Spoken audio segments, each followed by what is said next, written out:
Mix by Yadav films Bhojpuri Sonu Chimoli.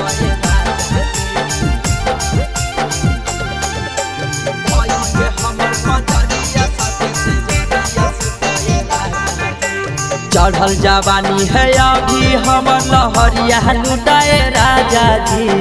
चढ़ल जवानी है अभी हमर लहरिया लुटाए राजा जी। धई के हमर पंजरिया साथे से जरिया सुताए राजा जी।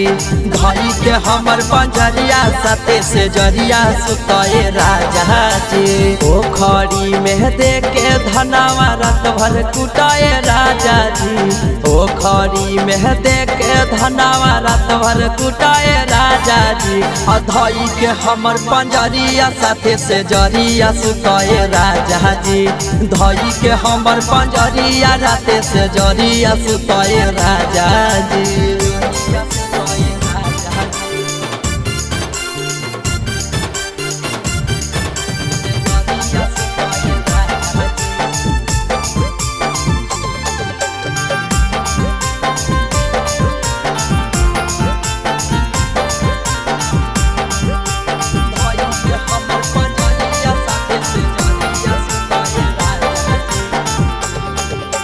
करे रोजे चल जहा राजा जी पटिया।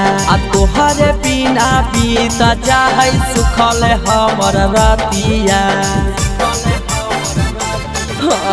करे रोजे चल जहा राजा जी पटिया। आ सुखल हमारा बीत जाए राजा रोजे रतिया। आ चढ़ल जवानी के गरमी हमर अगिए फुके राजा जी।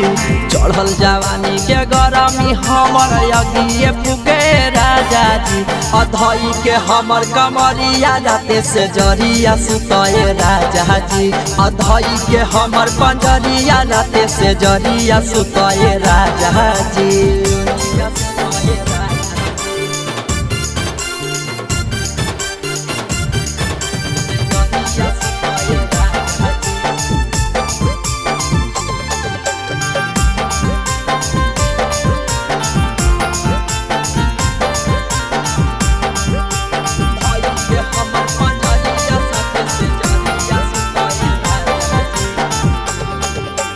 कहिया बुझब आनंद राजा पिया हमर मन के।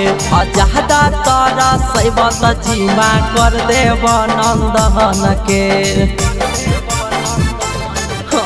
कहिया बुझब आनंद बादल पिया हमर मन के।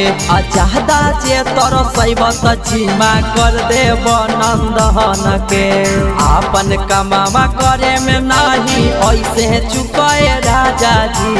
आपन कमावा करे में नहीं ऐसे चुकाए राजा जी। अधई के हमर पंजरिया राते से जरिया सुताए राजा जी। अधई के हमर पंजरिया राते से जरिया सुताए राजा जी।